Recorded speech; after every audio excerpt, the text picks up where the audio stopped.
Mesdames et vous tous, messieurs, bienvenue sur Blédard Podcast, votre plateforme qui est spécialement aujourd'hui un lieu de rencontre pour des esprits éclairés et des cœurs ardents qui portent en eux l'amour indéfectible pour le Tchad.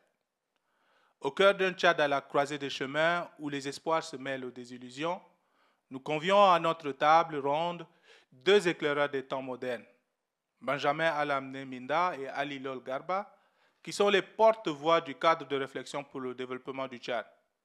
Mes deux invités incarnent la résistance contre un fléau silencieux, la démission intellectuelle.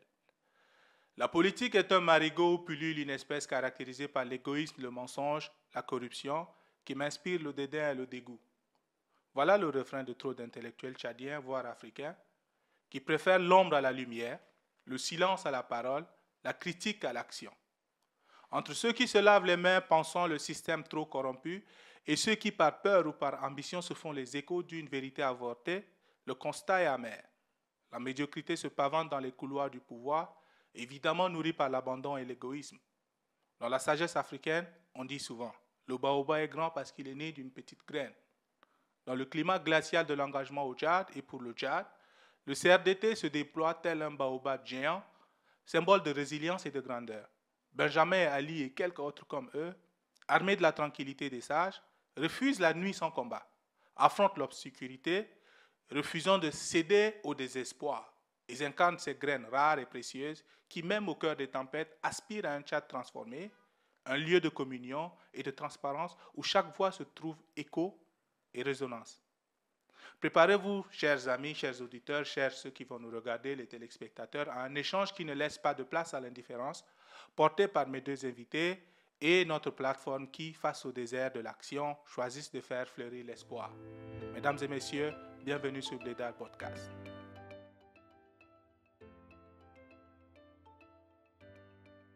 Et sans plus tarder, nous allons amorcer notre conversation qui sera repartie en trois parties.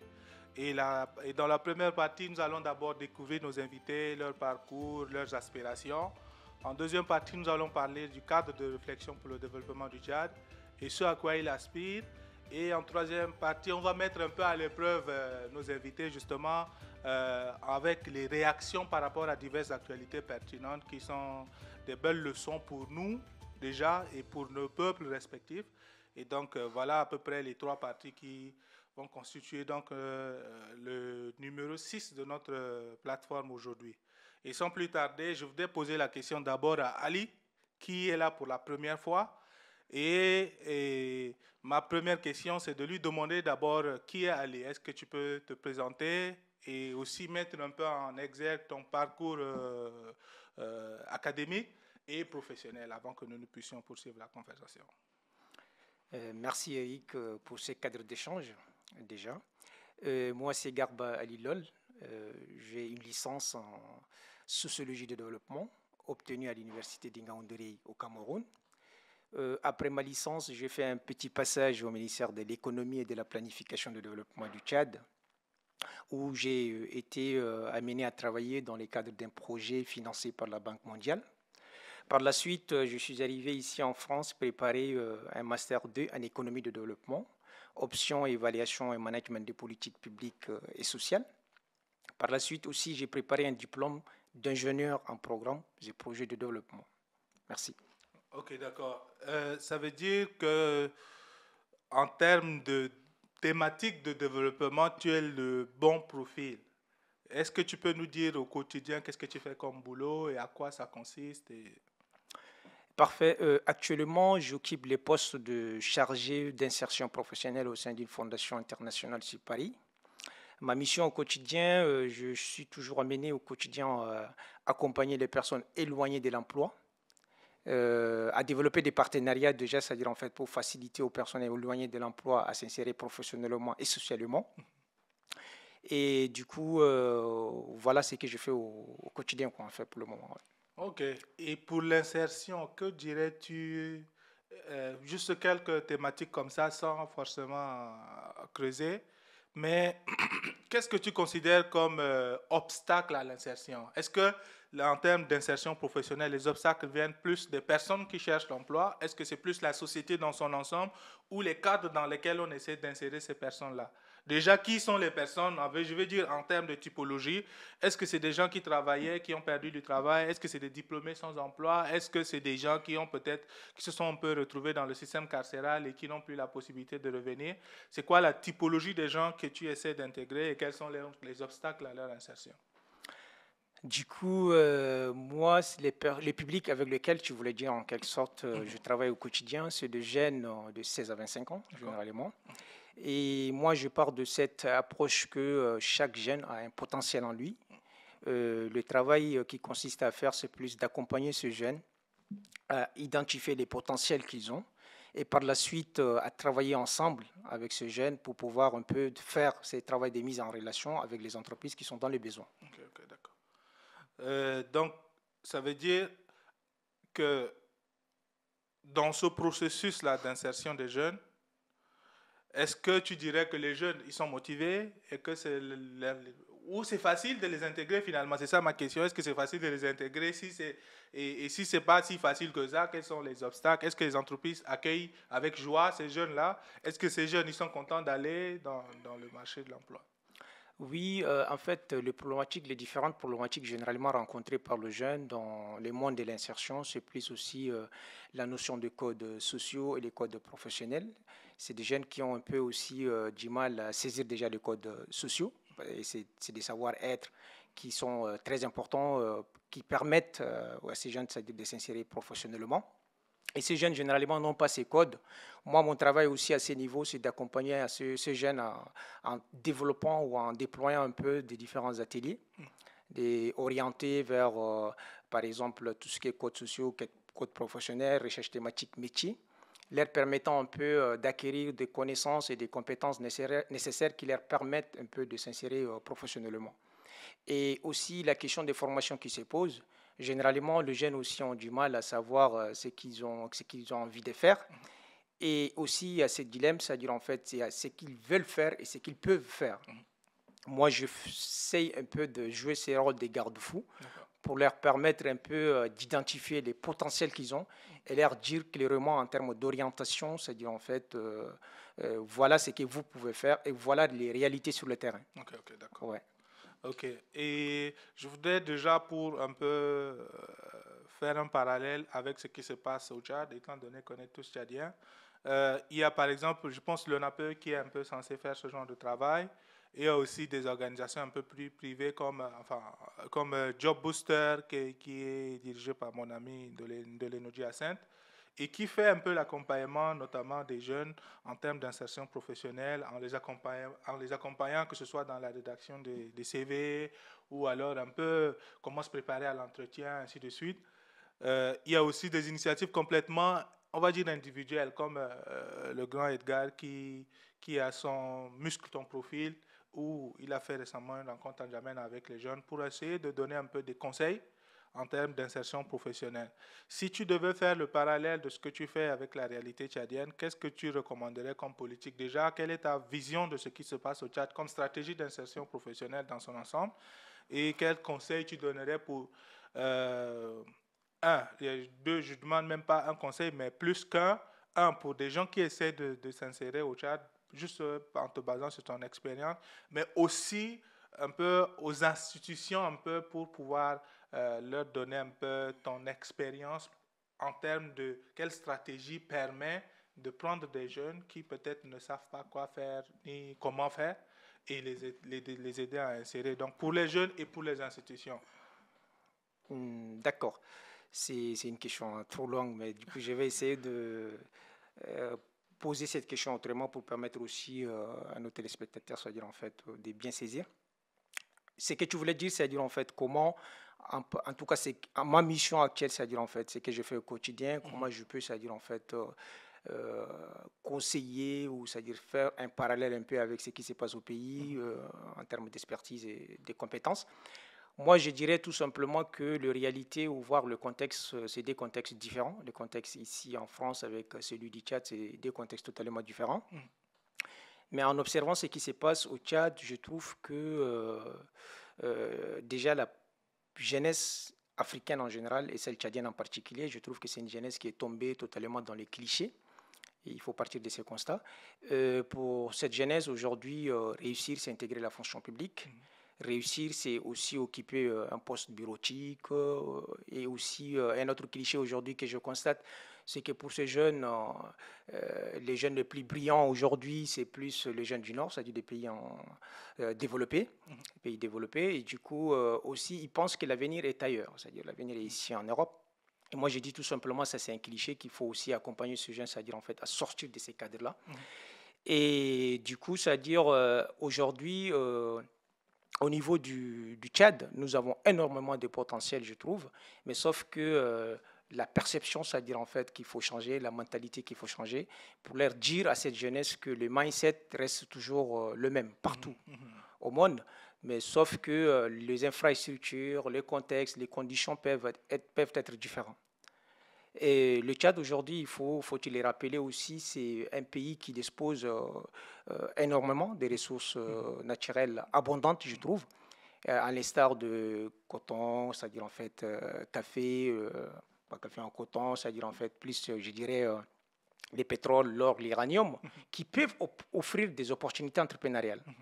Mais malheureusement, le pays parvient difficilement aujourd'hui à tirer profit de cet avantage, en raison tout simplement, je dirais, d'absence de pertinence des politiques publiques, pouvant permettre de créer des conditions favorables pour attirer les investisseurs et aussi répondre aux besoins essentiels de la population, tels que l'accès aux soins, l'éducation, l'emploi.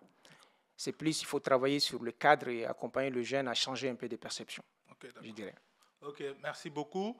Et peut-être la dernière question que je te pose avant de basculer à Benjamin, c'est peux-tu nous dire un peu quel est le rôle que tu as dans le cadre de réflexion pour le développement du Tchad et quelle a été ta motivation pour rejoindre ce cadre-là à titre personnel? Pourquoi tu as estimé que c'était important de mettre sur pied ce genre de cadre et surtout de participer à cette réflexion autour du Tchad? Merci pour cette question. Déjà, il faut le rappeler ici, nous avons lancé ces cadres de réflexion pour le développement du Tchad en avril, ça fait exactement à peu près un an, 2023.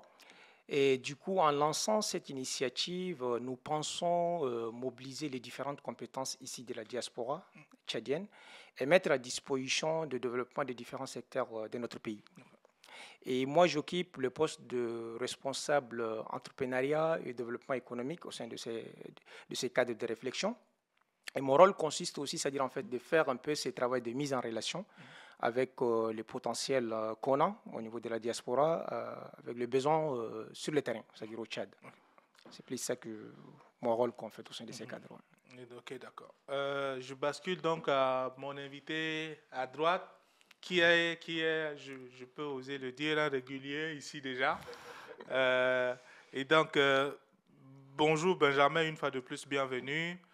Pour ceux qui vont regarder ce numéro pour la première fois, ils ne savent pas qui tu es. Est-ce que tu peux déjà te représenter encore et aborder la même question, ton rôle dans le CRDT et pourquoi est-ce que tu as pensé que c'était important de mettre sur pied une telle initiative? Merci Eric, évidemment, très heureux encore de retrouver vos auditeurs encore une fois de plus.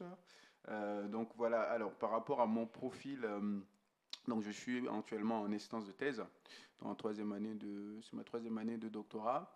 Donc je travaille sur un sujet qui est transversal entre le droit international public et le droit international économique.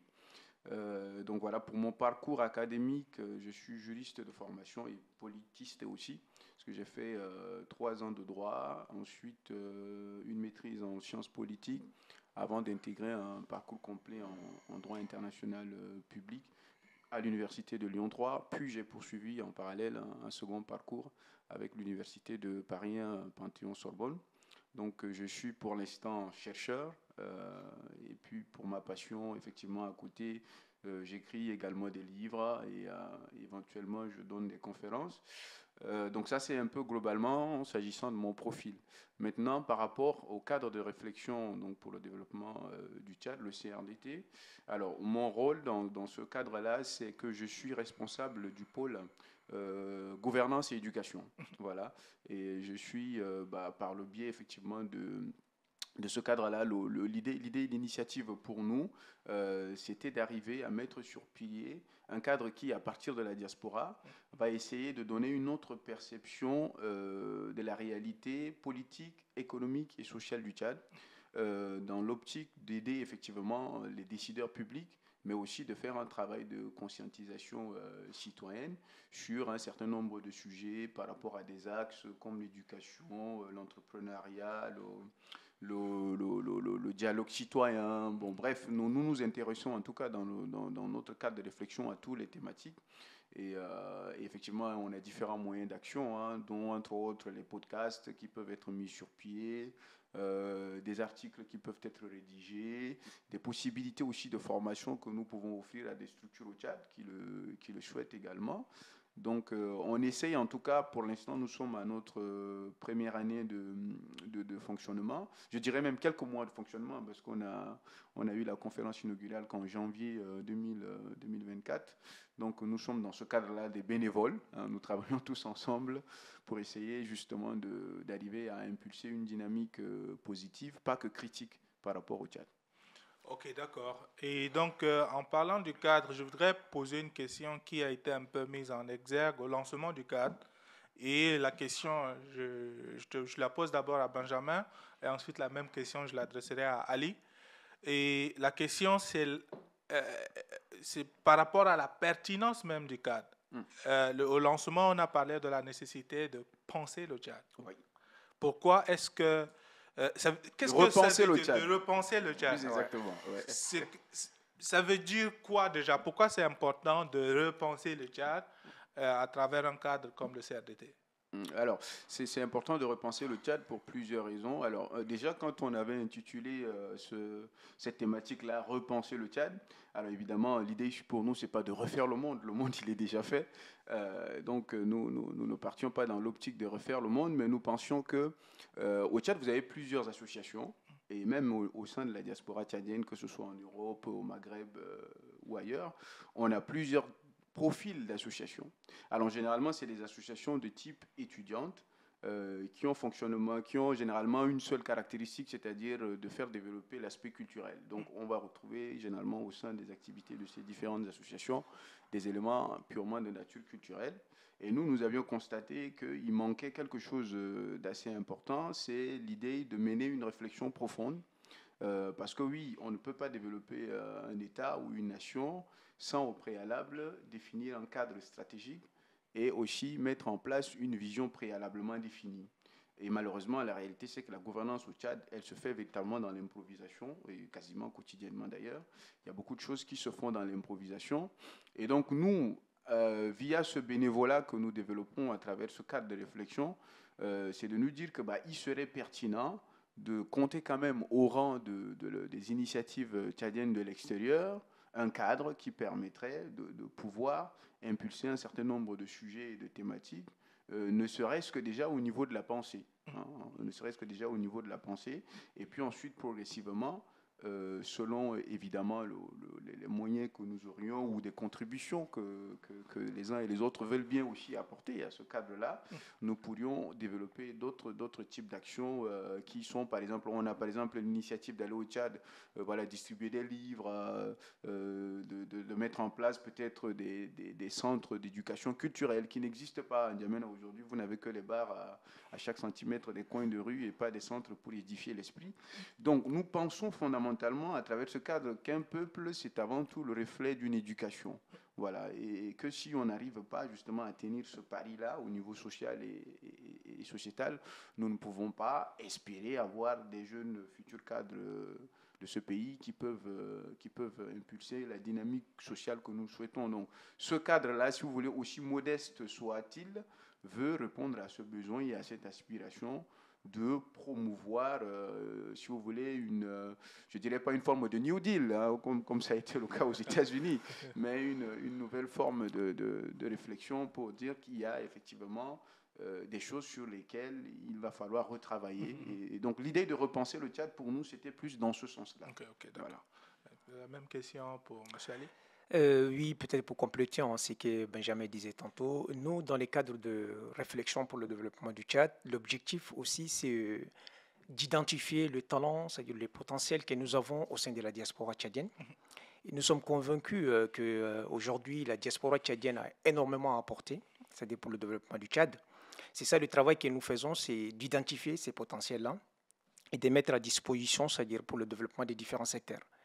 Et pour faire un peu ce travail de mise en relation et tout, et nous, aujourd'hui, c'est-à-dire en fait pour nous, il y a beaucoup de jeunes Tchadiens dans le cadre de la diaspora qui travaillent ici en France, qui ont énormément de choses à apporter, mais sauf qu'ils n'ont pas cette possibilité, c'est-à-dire en fait de mettre à disposition leurs compétences. Et nous essayons au quotidien pour faire un peu ce travail de mise en relation avec les entreprises, c'est-à-dire en fait au Tchad, même si on sait très bien qu'aujourd'hui on n'avons pas, on peut compter aujourd'hui au Tchad plus des partis politiques que des entreprises. On n'a pas des entreprises, le tissu en tout cas économique est très faible, mais l'objectif c'est d'essayer un peu de faire ce travail d'accompagnement de ces talents et leur permettre d'apporter, c'est-à-dire en fait leur contribution, que ce soit de près ou de loin, pour le développement du pays. Il faut que je précise que moi aussi je fais partie du CRDT. Ouais. Et donc je suis assez bien placé pour comprendre l'exercice quasi constant du switch entre les avis personnels, l'expérience en tant qu'individu et l'intellectuel et cette analyse-là. Donc ma question est de savoir comment on gère la nécessité de prendre un peu de distance avec les thématiques pour pouvoir adresser toutes les questions avec autant d'objectivité. Ça veut dire que si on se place comme un cadre de réflexion, effectivement, on peut ne pas être d'accord avec une idée. On peut être complètement à l'opposé de quelque chose, mais si on prend du recul, peut-être que c'est une initiative intéressante, peut-être que cette action est pertinente, ou alors on peut aimer particulièrement quelque chose, mais avec du recul, on se rend compte que c'était une idée horrible. Cet exercice constant-là, comment vous le gérez quand il y a une actualité? Il faut prendre le recul pour dire effectivement, donc cet outil d'analyse qui est nécessaire. Comment est-ce que vous le gérez en termes de la distance nécessaire pour pouvoir analyser froidement les situations, que ce soit les politiques, que ce soit des politiques donc publiques, ou alors simplement par rapport à l'actualité qui est assez, on va dire, dense au Tchad? Bon, après, ça dépend. Ça dépend. Alors, les outils d'analyse vont dépendre aussi de celui de l'analyste en question, c'est-à-dire qui va prendre l'initiative de le faire. C'est pourquoi ce qui est intéressant au CRDT, c'est qu'on a différents profils. Voilà, on a différents profils.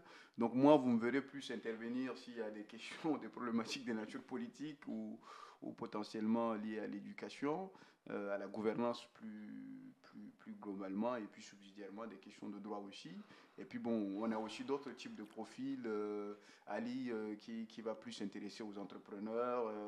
Il y a également toi qui t'intéresse éventuellement beaucoup plus aux questions liées à la communication, des choses comme ça. Donc évidemment, la distance à prendre en fonction d'une actualité donnée, ça va dépendre de ce profil-là. Et c'est le type de profil qui va avoir les outils d'analyse pour pouvoir dire que telle ou telle action s'inscrit objectivement dans un cadre qui peut être acceptable ou pas. Alors évidemment au Tchad, bon, malheureusement, s'agissant de la question de la gouvernance, on sait tous, et même parfois ceux qui gouvernent savent tous ce qui ne fonctionne pas. Et il y a surtout de la mauvaise foi qui est souvent mise en avant.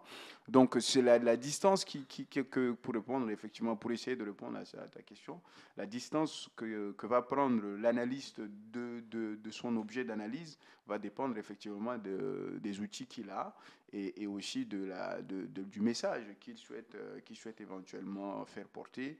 Nous, c'est pourquoi on est parti dans l'idée de dire que nous ne créons pas un parti politique, mais c'est de créer une initiative qui, à la limite, doit essayer de porter ou de fédérer tous les points de vue. Parce qu'aujourd'hui, le Tchad, c'est un pays très politisé, il faut le dire. Il y a des pays où, quand vous posez la question de savoir quels sont le nombre d'États africains existants, les gens ne savent même pas. Pourquoi? Parce que leur souci, c'est pas la politique. Mais si vous posez cette question à un jeune Tchadien, il vous dira. Si vous posez même une seule question par rapport à quel est votre président, il vous dira. Parce que ça veut dire que le jeune Tchadien s'intéresse beaucoup, contrairement à ce que les gens pensent, le jeune Tchadien s'intéresse beaucoup à la politique et à bon escient d'ailleurs. Donc, c'est pour dire justement que ce type d'initiative va permettre de recadrer certaines choses parce qu'il y a beaucoup de désinformation. Je pense qu'on en reparlera dans la partie 3 de cette interview qu'on a. Il y a énormément de désinformation, il y a des choses mal dites, il y a des comment dire ça, il y a des reculs et des replis identitaires. Il y a énormément de choses à recadrer au Tchad qui fait que, évidemment, la distance entre l'objectivité qu'il faut avoir, l'implication partisane et politique qu'il faut avoir est souvent très mince. Mais oui, c'est un exercice délicat, mais qui mérite quand même d'être relevé. D'accord.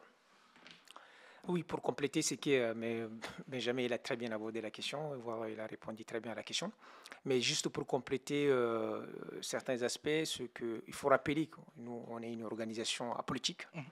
Notre objectif, c'est pas de soutenir un parti politique ou faire un peu la publicité d'un chef de parti politique, mais c'est plus aussi pour fédérer les différents points de vue, comme l'a souligné Benjamin. Et nous, on constitue une force de proposition, c'est-à-dire aux différentes problématiques que rencontre notre pays aujourd'hui. On essaie un peu d'identifier déjà, c'est-à-dire en fait les enjeux dans chaque secteur et quelles sont les différentes priorités. On essaie de prioriser aussi, c'est-à-dire en fait les différentes actions à mettre en place. Et par la suite, on essaie de faire des propositions, c'est-à-dire en fait des solutions. On met des actions en place pour répondre aux besoins des populations. Mais nous ne sommes pas là, comme je disais tout à l'heure, c'est-à-dire en fait pour faire un peu la pipe d'un parti politique ou d'un chef de parti politique. D'accord. Ouais.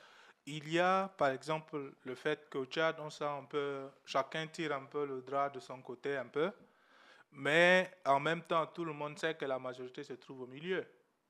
Et malheureusement, cette majorité, du moins dans le contexte du Tchad, semble assez silencieuse, assez calme et assez léthargique, pour dire le moins. Je voudrais donc rebondir un peu. Benjamin a soulevé un aspect des problèmes, mais je pose d'abord la question à Ali. Comment un pays aussi politisé est aussi calme? Normalement, lorsque, en général, une jeunesse est très politisée, elle est très active, elle est très dynamique sur les différentes questions. Mais au Tchad, il y a non seulement ce caractère de politisé, mais on a l'impression qu'on est politisé que de nom et sur les réseaux. Dans la vraie vie, les gens sont extrêmement calmes, ou alors les gens sont tellement partisans que même s'ils sont politisés, c'est un peu, il y a beaucoup plus une forme de politisation très, très subjective qui fait que finalement, on est politisé pour quelqu'un et pas pour le Tchad, un peu. Quelle est ta réaction par rapport à ce constat que... Et en fait, merci. Mais moi, je ne dirais pas que c'est un pays calme, hein, c'est-à-dire en fait, tout simplement, peut-être au regard des derniers événements qui se sont déroulés au pays et tout, qui fait que, pour moi, je reste convaincu que le Tchad, la situation au pays demeure instable. Et ce qui fait, vu l'insécurité et tout, la population, il y a cette peur qu'en fait, au sein de la population, qui fait que les gens n'osent pas, surtout la jeunesse, à prendre la parole et assumer leur position. Mais sinon, on dirait pas, moi je ne dirais pas tout simplement que le pays est calme. On n'a jamais, moi je ne vois pas ailleurs, hein, quand on prend l'exemple des pays, certains pays de l'Afrique de l'Ouest, à l'instar du Sénégal, on n'a pas beaucoup de jeunes qui se permettent de créer autant des associations, autant, c'est-à-dire en fait des bureaux de soutien comme on observe aujourd'hui au Tchad, pour venir un peu en aide à certains partis politiques. Et c'est tout simplement, je dirais, c'est cette peur généralisée ces derniers moments qui a fait que la jeunesse a un peu peur d'assumer sa position et de mener des actions. Mais sinon, je ne dirais pas que c'est calme. Est-ce que, bon, pour la même question, mais je vais un peu le préciser, est-ce que ça ne veut pas dire finalement qu'on est politisé, mais c'est complètement inutile? Si on est politisé, on a peur. Est-ce que c'est utile d'être politisé du tout, en fait? Bah, en fait, le problème au Tchad, c'est que la politique sert à autre chose que son objectif de départ. Quand on parle de la notion d'être politisé, regardez même en France, c'est-à-dire, vous pouvez pas aujourd'hui augmenter 1 centime sur le pain. Si vous le faites, le lendemain, vous avez des syndicats ou des gilets jaunes qui vont vous tomber dessus tout de suite. Mais les gens sont politisés de la bonne manière. C'est-à-dire qu'il y a des causes qui méritent, si vous voulez, une forme de fédération autour d'une question qui va être posée. Or, le Tchad, ce n'est pas le cas. Le Tchad, évidemment, je suis d'accord avec Ali sur le fait que ce n'est pas une jeunesse calme, attention, c'est une jeunesse qui bouge, mais qui bouge dans le mauvais sens. Voilà. Parce que le problème, c'est qu'on a créé des conditions de précarité qui fait que les jeunes sont obligés de mendier, une forme de mendicité qui est assez ambiante au Tchad, hein, de mendier. Ces fameuses associations que l'on crée à tout point de rue, ces fameux bureaux de soutien, etc., que les gens créent, c'est simplement pour des raisons de faim. Parce que les gens ont faim et donc ils font de la politique une forme d'entrepreneuriat. Il y a beaucoup d'entrepreneurs politiques au Tchad, hein, c'est-à-dire qu'on se rend compte aujourd'hui, malheureusement, que la seule entreprise qui réussit au Tchad, c'est les partis politiques. Les bureaux de soutien. Voilà, et les bureaux de soutien, les associations des jeunes, voilà.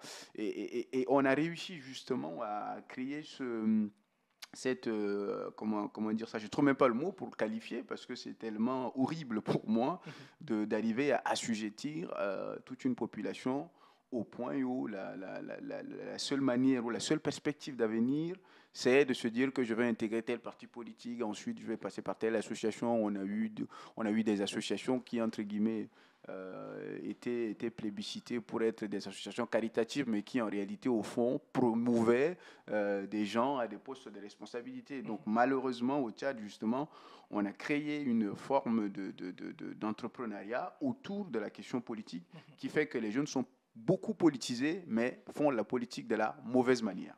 Et une autre chose, c'est qu'au Tchad, il y a aussi la question de l'obédience ethnique qui est assez importante. Aujourd'hui, si vous faites un vote au Tchad, une élection présidentielle telle que ça va se dérouler le 6 mai, et que vous comptez véritablement les bulletins à l'issue d'une élection claire, crédible et transparente, vous verrez qu'il y a énormément d'obédience ethnique et les votes seront faits sur la base d'une considération ethnique et pas d'un programme politique objectivement cadré. Donc tous ces enjeux-là mélangés font que la jeunesse tchadienne est politisée, mais de la mauvaise manière. Ok, d'accord. Et donc, pour un peu clôturer la page du cadre, je vais dire en termes de présentation, là, qui est la deuxième partie du CRDT. Le CRDT est donc un axe de réflexion, un espace où des personnes avec différents parcours, différents profils, mais passionnés du Tchad, des patriotes, qui voient une perspective objective au destin de notre pays, se réunissent pour justement faire des propositions, encourager la diaspora à être plus impliquée au Tchad et faciliter justement cette implication et faire des propositions, que ce soit aux dirigeants sur les questions de politique publique ou sur la gestion de différents événements qui peuvent survenir. Et donc, une force de soutien, une force de proposition pour notre pays. Et j'espère vivement que nos dirigeants pourront en tirer bénéfice parce que c'est comme une sorte de porte vers des compétences complètement avérées, complètement pointues et dont notre pays en a sérieusement besoin. Donc, j'ai toute ma proposition. Mais avant de basculer à la réaction de l'actualité, j'aimerais quand même donner la parole à Benjamin, qui est le secrétaire général et donc premier responsable, de dire, parce que le CRDT, ce n'est pas que nous trois, de dire un peu l'ensemble des axes d'intervention du CRDT et qui gère un peu, voilà, qui sont les personnes, au moins les membres fondateurs, et voilà, pour que si quelqu'un tombe là-dessus, il sait qu'effectivement, voici les axes sur lesquels je peux compter sur le CRDT. Oui, absolument. Donc, on a identifié, je crois, 5 ou 6 axes en fonction du profil des membres fondateurs. Donc, vous avez l'axe gouvernance et éducation, dont je m'en occupe. L'axe entrepreneuriat et développement voilà, durable, dont Ali s'en occupe. Il faudra me le dire hein, si je me trompe sur les différents axes, parce que je n'ai pas D'accord, il n'y a pas de souci, vas-y, mais je te devant moi. Il y a aussi l'axe état de droit, dont Eric s'en occupe, voilà, état de droit et justice. On a l'axe concernant l'industrialisation, dont Kaoundolde, qui est ingénieur, voilà, Dani, plus communément, donc qui s'en occupe. On a également l'axe nouvelles technologies et réseaux, je crois, d'où M. Dibrin Liman, qui travaille chez Air France et KLM, s'en occupe également. Et puis on a l'axe industrialisation, voilà, développement durable, effectivement, avec monsieur le docteur Kouzeifi Dorban. Et on a l'axe politique sécuritaire, sécurité internationale et régionale, avec monsieur Maloum Abdelrahim, qui était également un stagiaire à l'Union africaine et qui a travaillé sur ce pôle-là. Donc je crois qu'on en a à peu près, j'en ai cité 8, je crois. Hein, c'est 7. 7, voilà, 7 axes de développement. Et donc, on est en train de travailler sur la mise en place, effectivement, d'une plateforme d'adhésion, parce qu'il y a beaucoup de gens qui nous ont écrit, certainement Ali, à moi ou à toi également, pour solliciter leur adhésion au cadre de réflexion. On ne souhaite pas que ce soit comme les autres types de corporations qu'on connaît traditionnellement, où on adhère, mais on ne sait pas ce qu'on fait dedans. Nous, véritablement, on veut que ceux qui adhèrent soient utiles. Et donc, l'adhésion se fera sur la base des compétences acquises par celui qui sollicite son intégration au cadre. Voilà. Ok, donc toutes les personnes qui regardent savent à qui s'adresser pour les différentes thématiques qui sont déjà évoquées, que ce soit à titre individuel, donc les responsables de chaque pôle, ou alors au cadre, parce qu'il y a une page Facebook qui existe, et puis il y a des contacts, ainsi de suite. Donc, si vous êtes intéressé, prenez attache avec l'une des personnes citées ou directement allez sur Facebook, laisser un message, et à partir de là, on verra dans quelle mesure vous pouvez être impliqué et pouvez participer aux activités. Maintenant, je souhaite qu'on amorce un peu la dernière étape ultime de notre conversation, notamment celle qui consiste à avoir vos réactions par rapport à l'actualité. Et presque de façon évidente, on commence par l'actualité un peu sénégalaise, et notamment tous les événements qui se sont passés avant et jusqu'aux élections et l'investiture récente du président en place. Je suis très tenté de dire Sonko, mais je sais bien que je sache que Sonko n'est pas le président. Mais il y a tout ce parcours-là qui a permis, pour moi, de regarder un peu mes cours de droit constitutionnel prendre vie essentiellement. Et donc, il y a la tentative de repousser les élections ou bien de contrôler d'une certaine façon. Il y a la réaction du judiciaire qui essentiellement a permis de voir qu'effectivement, voilà ce à quoi ressemble un pays qui fonctionne normalement. Et je vais juste faire le commentaire et je vous donnerai la parole pour vos réactions. Pour moi, qui pensais pendant longtemps que le système démocratique, comme défini, est plus adapté à l'Occident et pas dans nos contextes africains forcément. Parce que c'était tellement rare de voir que ça fonctionnait que je suis arrivé à un point où je me suis dit peut-être que c'est le système le problème. Aujourd'hui, ce qui s'est passé au Sénégal me rappelle qu'effectivement, le système, il n'a pas de problème. Ce sont des personnes qui posent problème parce que ces personnes-là mettent leurs intérêts au devant des intérêts de la nation. Et donc, pour moi, ça me rassure dans mes connaissances du système, que ce soit juridique ou même le système de gouvernance d'un pays. Et effectivement, on n'est pas encore en train de juger, d'évaluer ce que ce duo va faire au Sénégal ou dans la gestion du pays, mais au moins à ce point, pour moi, ça me rappelle qu'effectivement, ce système de gouvernance démocratique, la démocratie comme le modèle qui est actuel, ce système-là, il fonctionne bien. Et donc, voilà à peu près mon commentaire. Est-ce que vous avez une réaction par rapport à cela? Vous avez une lecture par rapport à l'actualité sénégalaise? Ali? J'y vais, sinon. En fait, moi, à mon sens, personnellement, je pense que les modèles de la démocratie sénégalaise doivent inspirer, c'est-à-dire en fait les autres pays africains. On a vu dans les cas des élections dernières de la transparence et la crédibilité de ces élections. Et pour le Tchad, bientôt le 6 mai, non, pour moi, à mon sens, on devrait s'inspirer de cet exemple. Mais malheureusement, tel que c'est parti, je trouve qu'on est très mal parti pour le cas du pays, notre pays, le Tchad. En ce sens que déjà cette position des succès Masra qui a défendu pendant tant d'années. Hein. Je trouve dire qu'on ne peut jamais être jugé parti. Moi, perso, j'épouse cette idée, on ne peut jamais être jugé parti pour les élections à venir. Mais aujourd'hui, on voit le Premier ministre avec le président des transitions participe aux élections. Et je trouve qu'on ne peut pas, avec cette allure, avoir des élections libres et transparentes. C'est, à mon sens, hein, je parle avec ma casquette, pas du CRDT, mais ma casquette personnelle, que on est très mal parti. Je pense que s'il y a lieu de rectifier les tirs, il faut le faire, mais tel que c'est parti, c'est très compliqué. Quoi. Ouais. Bon, alors, Ado, mais c'est absolument inouï ce qui s'est passé au Sénégal. Inouï de savoir qu'une force de l'opposition nouvellement émergente arrive en moins d'une décennie à conquérir le pouvoir de manière crédible et transparente. C'est vraiment quelque chose d'inouï et ça prouve justement que on ne décrète pas la démocratie. Ce n'est pas parce qu'on s'est levé en 90 en disant à la télévision je ne vous apporte ni l'or ni l'argent, mais la démocratie, que la démocratie va véritablement être un système effectif. Mais c'est plutôt la dimension culturelle. Le fait que culturellement, les gens arrivent à s'approprier un modèle et un système.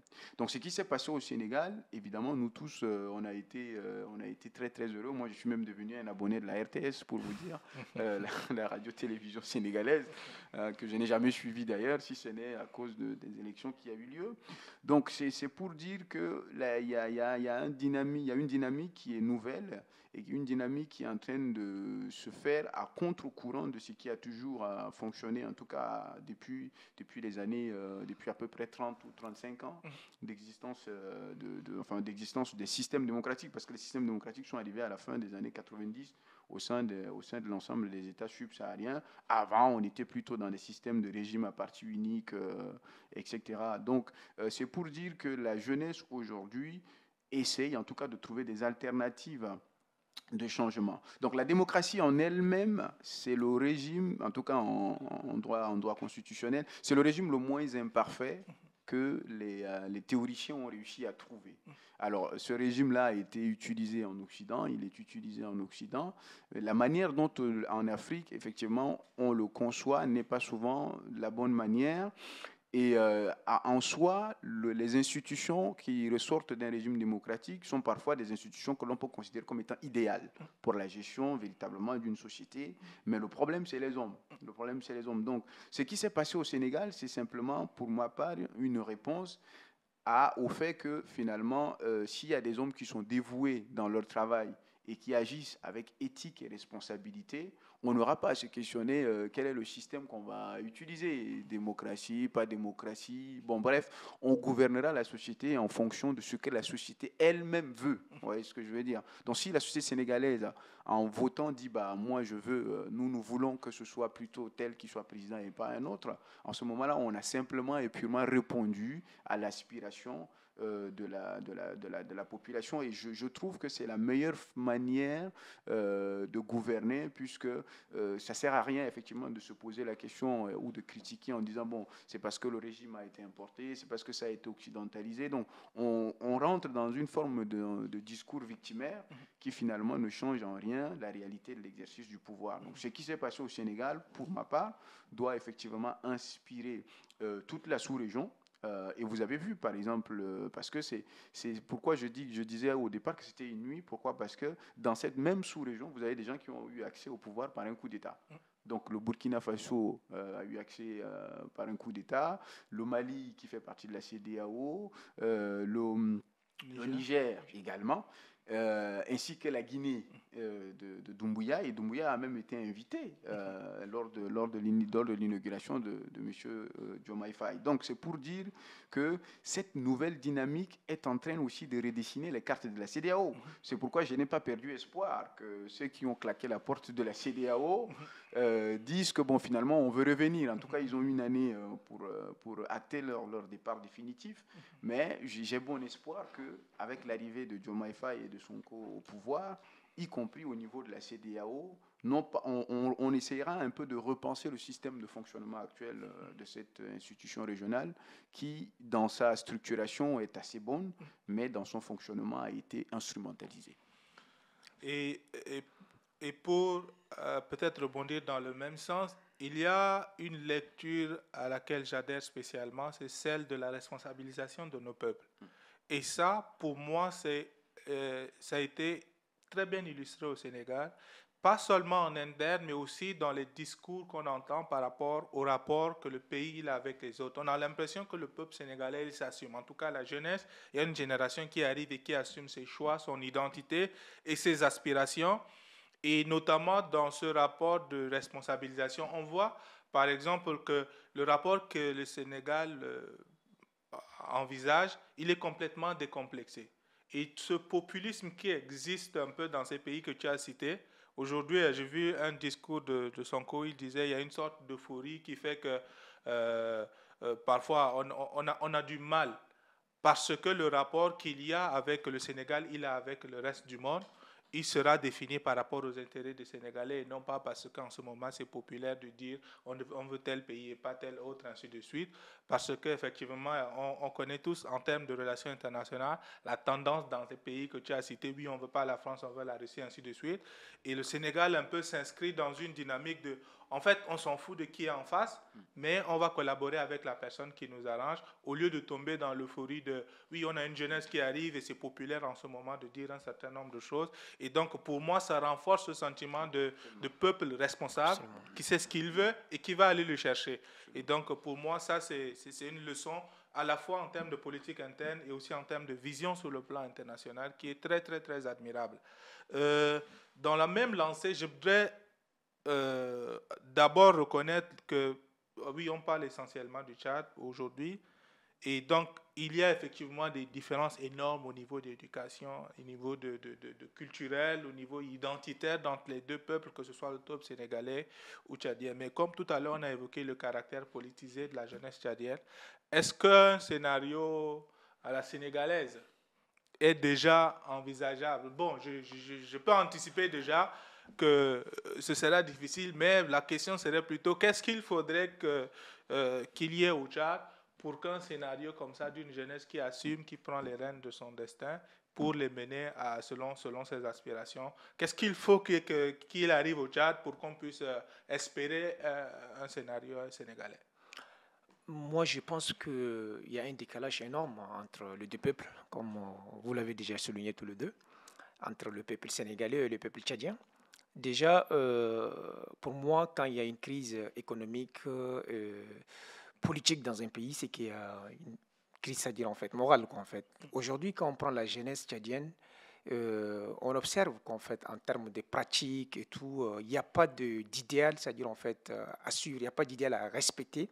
Il n'y a pas de convictions aussi au sein de la jeunesse qui nous permettent, c'est-à-dire en fait, de dire clairement que, c'est-à-dire en fait, on peut croire à cette jeunesse.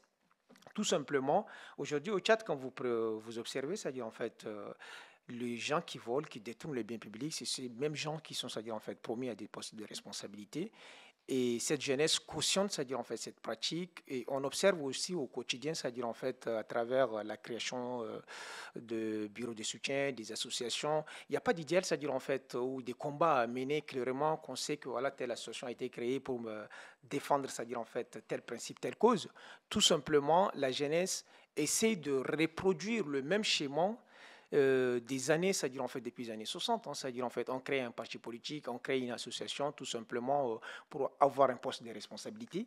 Où, une fois qu'on est à ces postes de responsabilité, au lieu de servir, c'est-à-dire la population, c'est cette même jeunesse, hein, c'est-à-dire en fait qui critique, c'est-à-dire le système en place. Une fois intégré le système, on commence à reproduire le même schéma, à détourner aussi, c'est-à-dire en fait les biens publics. Et je trouve qu'il y a cette crise morale qui est là au sein de la jeunesse. Le travail qu'il y a à faire, c'est qu'il y a un travail de sensibilisation, d'éducation à faire, un large travail de sensibilisation surtout pour amener cette jeunesse à comprendre que pour développer, c'est-à-dire en fait un pays, c'est-à-dire en fait il y a un minimum, c'est-à-dire en fait à faire au préalable et toutes ces actions, tous ces travaux, moi je pense que ça passe nécessairement, c'est-à-dire en fait par le travail de sensibilisation et d'éducation qu'on fait. Il y a un travail énorme à faire à ce niveau. On ne peut pas aujourd'hui comparer le Sénégal avec le Tchad, dire que oui, est-ce que le scénario à la sénégalaise peut se produire au Tchad. Je reste tout de même optimiste, mais je me dirais tout simplement c'est très complexe ou très compliqué dans le contexte du Tchad, quoi, en fait. Ok, d'accord. Est-ce que tu aurais Bon, une mais, réaction? non, mais je suis en grande partie d'accord avec ce qu'Ali a dit. C'est-à-dire que vous êtes en train de comparer le jour et la nuit. Ouais. Voilà, permettez-moi de faire cette allusion, j'en suis désolé, mais c'est cela la réalité. Parce que le Sénégal a eu une très très longue tradition démocratique. Voilà. Il y a eu l'alternance avec plusieurs présidents, dont Wade avec Macky Sall, etc. Ouais. Donc ils ont eu une tradition d'alternance démocratique, mais cette alternance démocratique, elle n'est pas le résultat de ceux qui étaient à la tête. Elle est le résultat de l'exigence du peuple sénégalais vis-à-vis de qui et de quel projet. Et c'est ça, il faut le souligner parce que parfois, évidemment, au Tchad ou en Afrique, on a cette tendance à vouloir mettre son espérance sur des individus qui éventuellement seraient potentiellement des sauveurs ou des messies et qui apporteraient de manière magique un changement ou miraculeux au sein de la sphère politique. Il ne faut pas se leurrer la face parce que ça, c'est une croyance naïve qui peut conduire certainement à des déceptions et des déceptions assez douloureuses. Donc non, c'est l'exigence du peuple sénégalais, ce peuple sénégalais qui a dit je suis d'accord avec tel projet, avec le projet de M. X et pas de M. Y. Donc M. X n'a été qu'un instrument pour lequel effectivement le peuple a eu à donner son mot. Donc c'est pour dire effectivement que cette tradition démocratique, elle existe au Sénégal et elle est aussi le fait que le peuple sénégalais est largement éduqué. Voilà. Vous êtes d'accord avec moi aujourd'hui que les structures d'éducation quand même les plus compétitives en Afrique sont également au Sénégal, que ce soit en termes d'université, etc. On a énormément d'intellectuels sénégalais et qui assument leurs convictions et qui ont aussi une très grande part d'éthique et de morale dans ce qu'ils font. Donc vous aviez là une population qui n'est pas du tout comparable aux Tchadiens. Au Tchad, le système éducatif est à terre. On a aujourd'hui encore des grèves à répétition. Les gens ne vont pas à l'école. Les gens au sein des familles, la culture qui est distillée n'est pas la bonne. Donc vous aviez là des éléments qui vous indiquent que ce qui s'est produit au Sénégal ne va pas se produire au Tchad, en tout cas pas dans un avenir court. Et même dans un avenir long, je doute encore assez fort pour simplement reprendre cela. Donc voilà, je dirais que nous avions tout intérêt à nous inspirer de ce qui s'est passé, mais tout en restant lucide au regard de nos réalités. Parce que ce n'est pas le même contexte, ce n'est pas la même vision de la direction du pouvoir, et ce n'est pas non plus avec les mêmes instruments qu'on dirige le pouvoir. Au Tchad, aujourd'hui, nous connaissons ceux qui dirigent, avec quel instrument ils dirigent. D'accord. Voilà, donc non, ce qui s'est passé au Sénégal ne se reproduira pas au Tchad pour l'instant. Ok.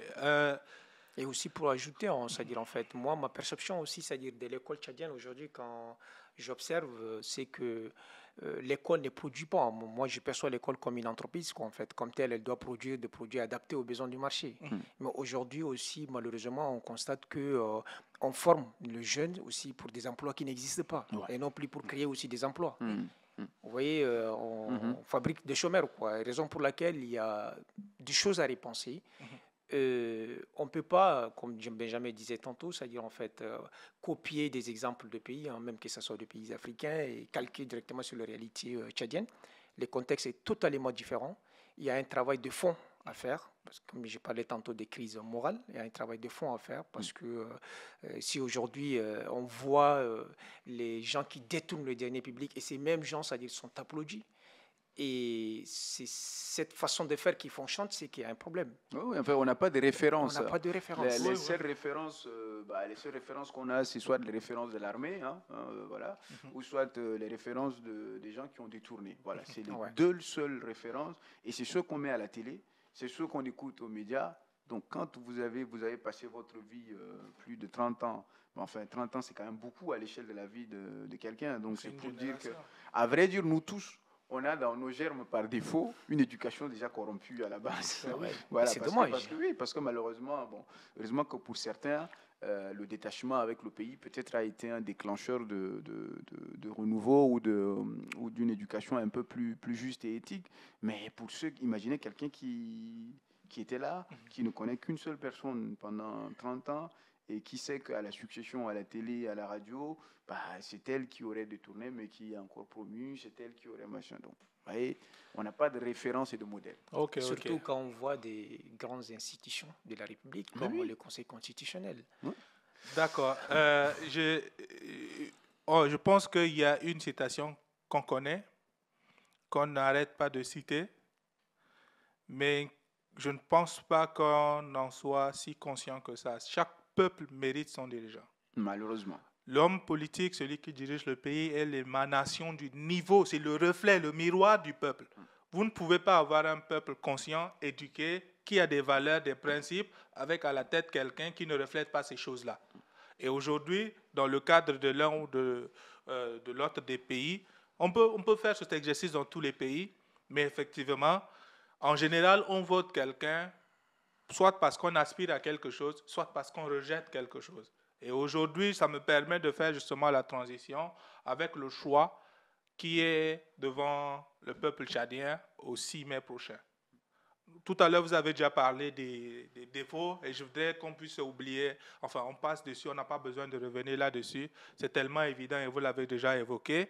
J'aimerais juste vous demander pour les prochaines élections deux conseils, on va dire, ou deux observations. L'une de ces observations à l'encontre du peuple dans son ensemble, des potentiels électeurs, et l'autre par rapport aux candidats. C'est un peu ça. Qu'est-ce que vous conseillerez au peuple en termes de choix? Pas qui choisir, ça ce n'est pas important, mais le procédé qu'il faut avoir, l'état d'esprit qu'il faut avoir quand on va pour voter.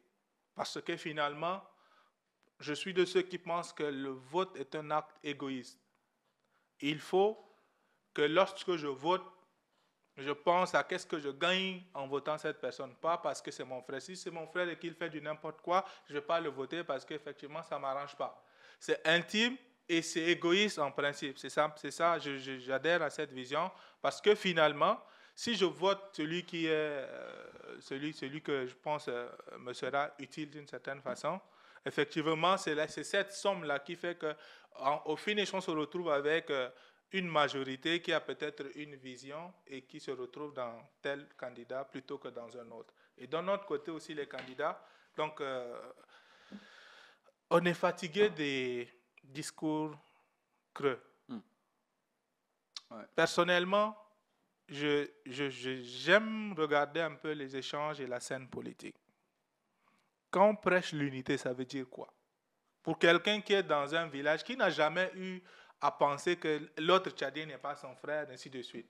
Comment on arrive, on lui dit qu'il faut qu'on soit unis? Ça ne veut rien dire ça pour ces gens. Pourtant, ce sont des messages qui sont en train d'être relayés partout. Quand on parle d'égalité, ça veut dire quoi? Moi, si je suis candidat, j'arrive en disant, je veux poser tel acte.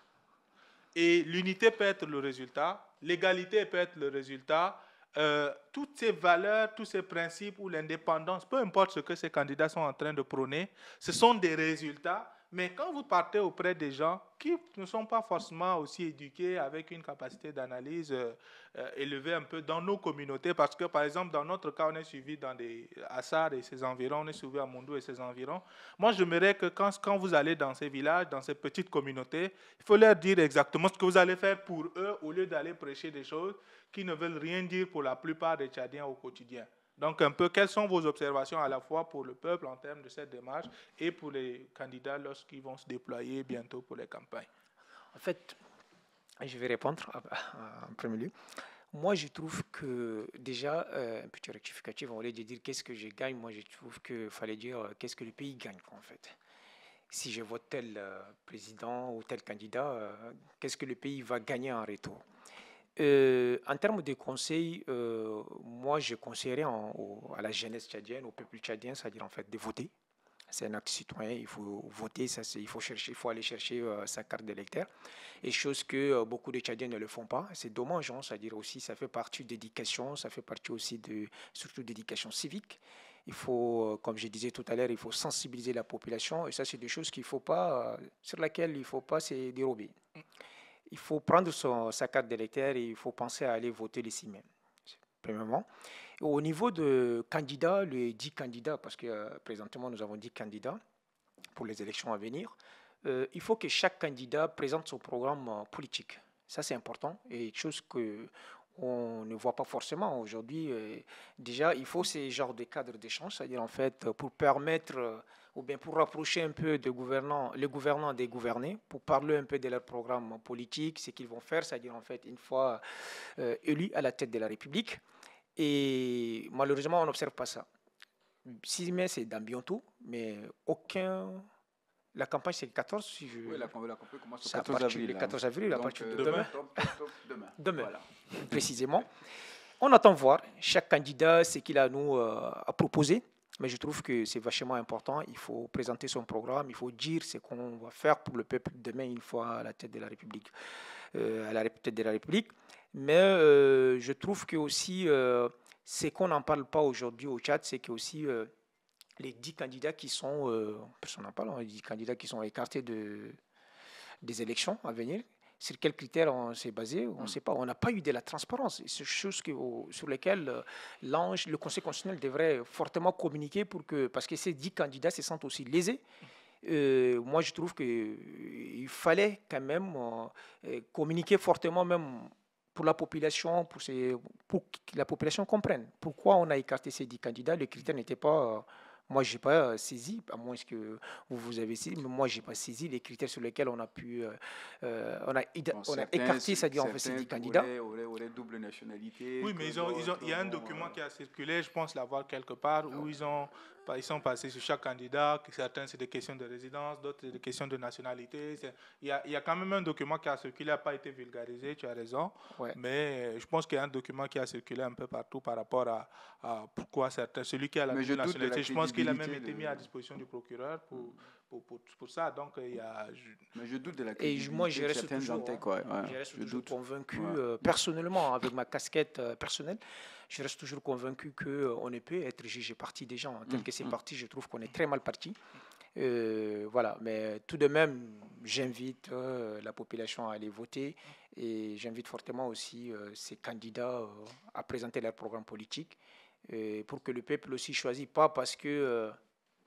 aujourd'hui, malheureusement, on constate, c'est-à-dire en fait, la jeunesse ou voilà, le peuple tchadien choisit un candidat parce que ces candidats viennent de la même région que nous, on choisit parce que le candidat vient de la même région que nous, ou soit tout simplement non, Mohamed ou Baïgedem et tout, c'est-à-dire en fait, tout simplement, pour dire que non, c'est le sud et le nord. Et malheureusement, aujourd'hui, ça c'est dommage, mais il faut le souligner. Il y a cette division entre le nord politique et le sud politique qui profite, c'est-à-dire en fait aux hommes politiques aussi, il faut le dire. Et ça, c'est dommage, je trouve. Et aujourd'hui aussi, quand on voit ces paradoxes sur les réseaux sociaux, moi, c'est quelque chose sur lequel je suis sidéré de voir ça. Un jeune, tu trouves, qui critique fortement le système en place, en tout cas toute la journée, il est sur les réseaux en train de critiquer le système en place. Oui, le président de transition, le premier ministre, oui, les systèmes, c'est un système pourri et tout, mais quand on promet à un poste de responsabilité un cousin ou un oncle, c'est-à-dire il est le premier à poster, dire oui, félicitations, monsieur le président de transition, félicitations. C'est un paradoxe. Parce qu'il faut être cohérent dans sa position, dans ses prises de décision. Il faut être cohérent à tous les niveaux. On ne peut pas critiquer un système parce qu'on n'est pas dans le système ou parce qu'on n'a pas un oncle ou un grand frère qui est dans le système. Et une fois qu'on intègre le système, on s'éteint. C'est d'où, moi, je trouve le forte subjectivité, en tout cas, cette forte subjectivité au niveau des différentes prises de position. Et c'est dommage. Absolument. Ouais, non, mais je suis en grande partie d'accord avec ce qu'a dit Ali. Le vote, c'est un devoir constitutionnel et un devoir citoyen qu'il faut exprimer pour ne pas justement, sur le plan individuel, avoir des regrets plus tard, se disant, bah tiens, ah ouais, mais si j'avais voté, j'aurais peut-être pu changer quelque chose. Bon, évidemment, j'exprime à titre individuel des doutes sur la crédibilité du processus qui a été enclenché, mais cela n'entache pas le fait que les citoyens doivent accomplir leur devoir. Voilà, il faut accomplir ce devoir, et ensuite, une fois que ce devoir a été accompli et qu'il a été mal utilisé, bon, ça c'est un autre débat, Peut-être aussi, comme nous sommes croyants, nous croyons aussi au miracle. Donc, potentiellement, il faut croire au miracle. Mais je conseillerais, en tout cas, premièrement, que les gens aillent voter et justement qu'ils retirent leur carte. Parce que j'ai suivi à peu près sur le chat d'info, je crois, il y avait des bureaux de vote où des cartes d'électeurs étaient entassées, mais que personne ne venait récupérer dans les différents arrondissements. Donc, il faut aller récupérer ces différentes cartes-là et voter. Ensuite, sur le profil des candidats, il faut partir sur la base d'un programme. Voilà, il faut partir sur la base d'un programme et dire que chaque candidat doit répondre à une aspiration commune.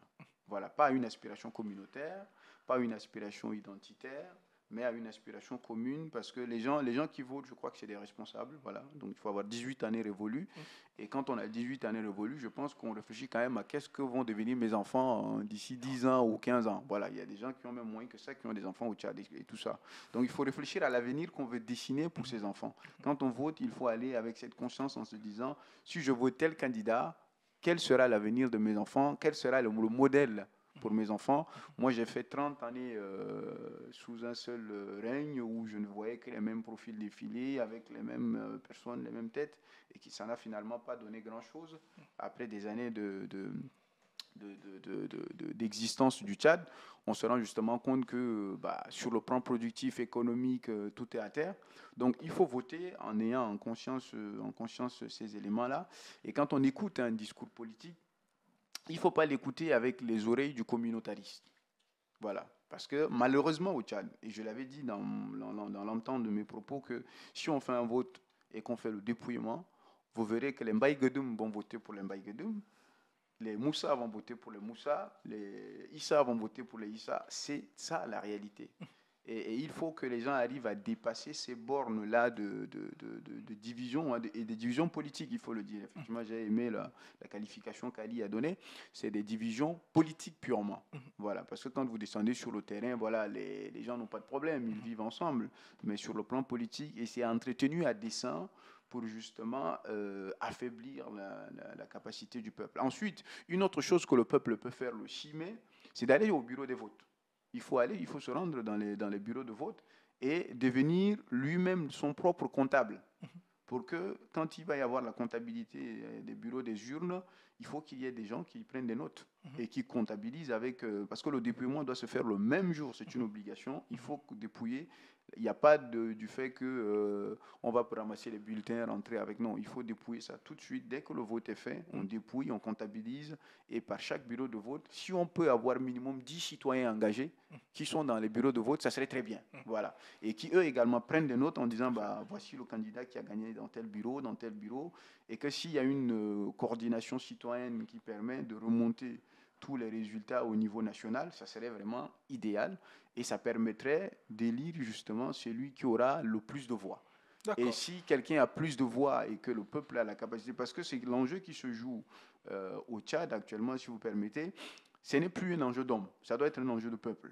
Donc si le peuple veut que telle personne ou celui qui va arriver à l'issue des élections le diriger, il faudra que le peuple lui-même se mette en avant, parce que sans le peuple, et en fait, il n'y a pas une autre solution. Il n'y a que le peuple. Voilà. Ok, je pense qu'on a dépassé notre heure dédiée, mais il y a une dernière question qui, pour moi, est importante pour différentes raisons. On parle d'élections, et si on remonte ces élections-là, finalement, financées par l'Union européenne, la France, l'Allemagne, par là, en plus de financement obtenu par l'État ici, on a vu des ambassadeurs quasiment de tous les pays se déplacer pour promettre à l'ange des soutiens supplémentaires, si nécessaire, pour l'organisation de ces élections-là. Mais en même temps, pendant qu'il y a différentes actions pour appuyer, pas seulement les élections, mais la gestion, par exemple, de la transition d'ailleurs, toute la transition a été faite sous perfusion financière par des institutions et des gros pays. Mais nous avons aussi en même temps un rapport qui a indiqué à peu près les top 3 en termes de désinformation en Afrique et qui, sans qu'on le néglige, ça influe sur les élections. Cette forme de désinformation, ça influe parce qu'il suffit aujourd'hui, avec tout ce qu'on sait de populaire, qu'il y ait une vague sur Internet, puisque nos intellectuels, aujourd'hui, on ne les voit que sur TikTok et sur Facebook et Insta. Il suffit d'avoir une vague de désinformation qui arrive, qui dit ce candidat, c'est le candidat de la France, il risque de perdre les élections pour ça. Ça veut dire que ces interférences peuvent ôter justement le choix du peuple dont on parle et amener le peuple dans telle ou telle vague. On a vu justement le rapport américain qui a nommé les top 3 comment on appelle ça, des propagandistes un peu dans le monde qui sont en train d'avoir une influence grandissante en Afrique. Et les top 3, on a la Chine, la Russie et les Émirats qui sont en train de mettre des moyens conséquents pour avoir un peu une certaine image positive d'eux, mais négative de ceux qui sont déjà en place. Ce qui est normal lorsqu'on analyse ça sous l'angle purement des relations internationales. Chacun essaie de se placer. Mais aujourd'hui, ces interférences, lorsqu'on les prend à un moment électoral, ils peuvent être nocifs pour ce peuple-là qui essaie de prendre son destin en main et essayer de voter. Donc, quelle est votre lecture par rapport à ces interférences-là qui peuvent faire en sorte qu'une élection bascule de tel ou tel autre côté? Et même ça s'explique dans les grands pays, parce qu'on a vu Trump avec les accusations que la Russie aurait interféré dans les élections américaines. Ici aussi, c'est pareil. Ici en France, chaque élection, même dans les grands pays, on parle de ça. Mais en Afrique, il y a justement ces propagandes qui passent. Mais comme on n'est pas assez outillé parfois, ou parfois on n'est pas assez observateur, on ne se rend pas compte qu'effectivement, cette vague d'émotions qui passe en Afrique a été bien pensée et bien menée parce qu'il y a des gens qui ont des millions de comptes et ainsi de suite sur les réseaux et qui relaient une information ou qui financent des influenceurs pour faire passer tel ou tel message. Donc, quelle est votre lecture par rapport non seulement à ce rapport qui classe ces pays-là qui sont... C'est le top 3 simplement que j'ai évoqué, mais si on descend, on va trouver que tous les pays occidentaux ont une façon ou une autre des interférences en termes de propagande qui leur sont favorables en Afrique. Quelle est votre lecture par rapport à non seulement à ces interventions propagandistes, mais aussi la possible implication dans nos élections futures? Alors, il y a plusieurs choses, hein. Alors, la désinformation, ça, c'est une réalité. Et c'est une réalité qui ne date pas d'aujourd'hui. C'est une réalité qui a existé même au temps de la colonisation. Toute la colonisation a été faite sur le fondement de la désinformation, sur le plan culturel ou sur le plan de la manipulation des uns contre les autres, etc. Bon, ça s'est accentué quand même hein, sur le plan du continent africain. Il n'y a pas plus tard qu'au début des années 2000, il n'y avait pas beaucoup de gens qui avaient l'accès au téléphone portable. J'ai lu un peu un rapport de l'Union internationale des télécommunications, l'UIT, qui parle d'un accès en Afrique de 10% à peu près au début des années 2000. Et entre 2000 et 2018, nous sommes passés à plus de 40%, non, plus de 85%, pardon, plus de 85% des détenteurs de téléphones, voilà, et qui plus est de détenteurs de smartphones maintenant. Donc, c'est pour vous dire à quel point, effectivement, il est facile aujourd'hui d'orienter effectivement le choix politique des individus rien que par le biais des différents comptes qui peuvent être créés, que ce soit, et je pense que pour le Tchad, effectivement, il y a énormément d'activités sur Facebook notamment, Facebook, Instagram, ainsi que les autres types de comptes. Donc la désinformation va avoir malheureusement, on va avoir beaucoup d'influence sur la réalité sociale. Maintenant, quand on descend sur le terrain, bon, pour le cas du Tchad, il faut quand même relativiser un peu. Je pense qu'au Tchad, ceux qui auront potentiellement aussi beaucoup plus d'impact, ça va être ceux qui vont la désinformation sur place également. Voilà, elle se fait aussi sur place par le canal des différents bureaux, par le canal des différentes personnes qui ont été monnayées très clairement pour pouvoir faire promouvoir X ou Y. Et c'est là où justement il faut appeler au devoir de la responsabilité citoyenne en se disant, quand j'écoute X ou Y, quel est l'apport qu'il va avoir sur le devenir de ce qui est en train de se jouer dans cette élection, parce que voter, c'est véritablement choisir son destin. Voilà, et on ne choisit pas son destin à la légère. Donc, il y a certes des gens qui vont certainement utiliser tous les instruments qu'on connaît, les outils numériques. Bon, bref, on parle de la Russie, on parle de la France, on parle des États-Unis. Bon, c'est des pays qui ont leurs intérêts. Ça, il faut pas le nier. C'est des pays qui ont leurs intérêts et qui ont toute la possibilité, si vous voulez, de pouvoir, par le biais de ceux qui sont dans les dark web et tout ça, réorienter les choix politiques des candidats. Mais je pense qu'au Tchad, ça aura peut-être beaucoup moins d'impact et d'interférence, pour la bonne et simple raison que ça fait quand même 3 semaines que les gens n'ont pas d'électricité. Donc, les infox sur Internet, bon. Et puis en même temps, les mégas sont assez chers et tout ça. Donc, c'est-à-dire que je dirais que l'impact sur le plan des réseaux sociaux va être pour ma part relatif. Et probablement que la désinformation sur place est beaucoup plus conséquente. D'accord. Voilà. OK. Comme Benjamin disait, tantôt je vais compléter cet aspect, mais je dirais aussi que la désinformation aujourd'hui reste une vérité.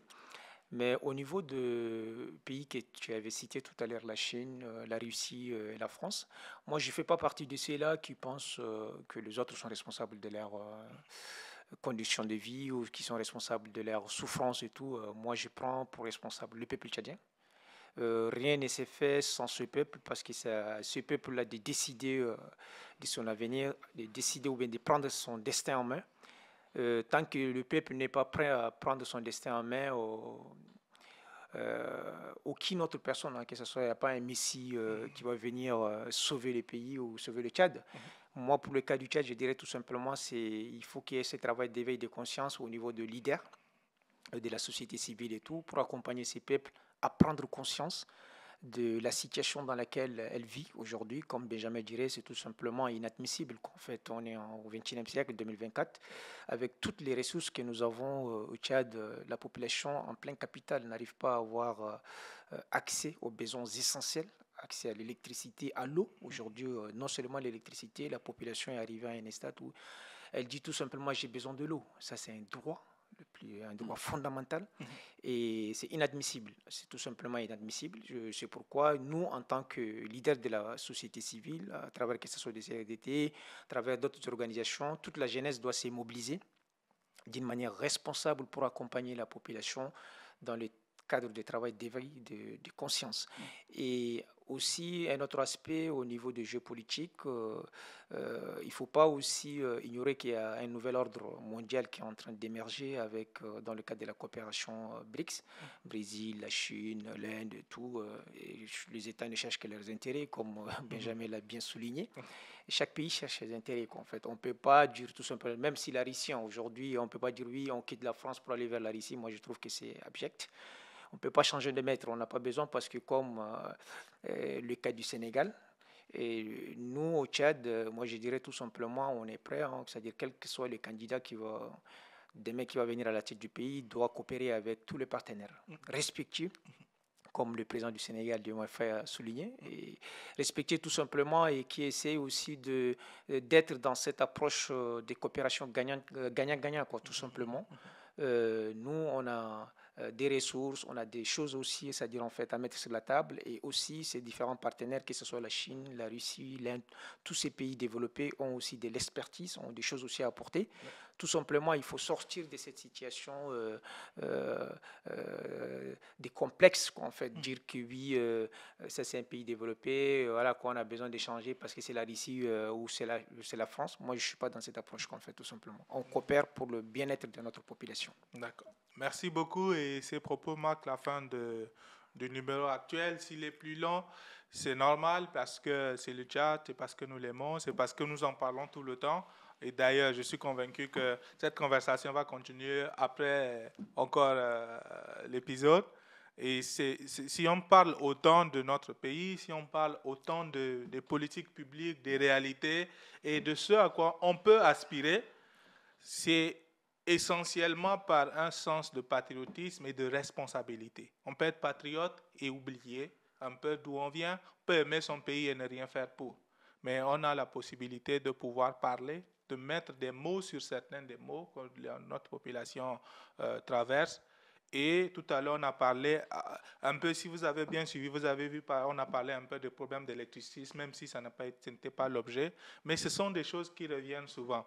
On parle de questions de prise de conscience collective. On est un peuple qui n'a pas de choix que d'avancer. Et pour avancer, on ne peut pas le faire à rang dispersé parce que ce sont les failles qui sont souvent exploitées, que ce soit par des systèmes locaux, donc des différents gouvernants, ou alors par des interférences étrangères. Et comme je l'ai dit tantôt, effectivement, À l'heure où on nous parle de Russie, Chine et les Émirats. Demain, ce sera quelqu'un d'autre qui va venir. Par le passé, c'était d'autres pays, ainsi de suite. Donc, en termes de relations internationales, ces choses-là arrivent, c'est normal. Mais si on est face à un peuple responsable, décomplexé, qui sait ce qu'il veut et qui sait comment aller le chercher, on ne sera pas inquiet. Mais pour ça, il faut que nous ayons une vision commune, une identité commune qui nous permette d'avancer, de pouvoir atteindre un peu les objectifs que nous nous sommes fixés pour nous et pour les générations qui vont nous suivre. Et pour ça, nous devons choisir un bon leader. Le 6 mai, les gens vont sortir. J'espère que tout le monde sortira pour choisir en toute responsabilité. Parce qu'aujourd'hui, on peut dire ce qu'on veut, mais c'est le point de départ essentiellement de la Ve République. C'est les premières élections de la Ve République. Si on réussit ces élections, on a des chances d'avoir un meilleur avenir. Si on continue de rester un peu chacun dans son coin et attendre que quelqu'un gagne pour aller faire des blagues ridicules sur Facebook, ou alors essayer là à critiquer sans jamais rien proposer, effectivement, on est mal barré parce qu'effectivement, notre classe intellectuelle, nos intellos ont clairement démissionné et ça se voit, ça se ressent. C'est pour ça qu'on a laissé de la place à des personnes médiocres qui sont en train de gérer beaucoup de choses dans notre pays. Et donc, c'est la clôture. Je vous remercie pour votre attention et puis vivement le prochain numéro. Merci Eric pour cette invitation et de cette initiative aussi qui nous permet d'échanger sur l'avenir de notre pays. Merci. Merci beaucoup à Eric et à bientôt. Merci.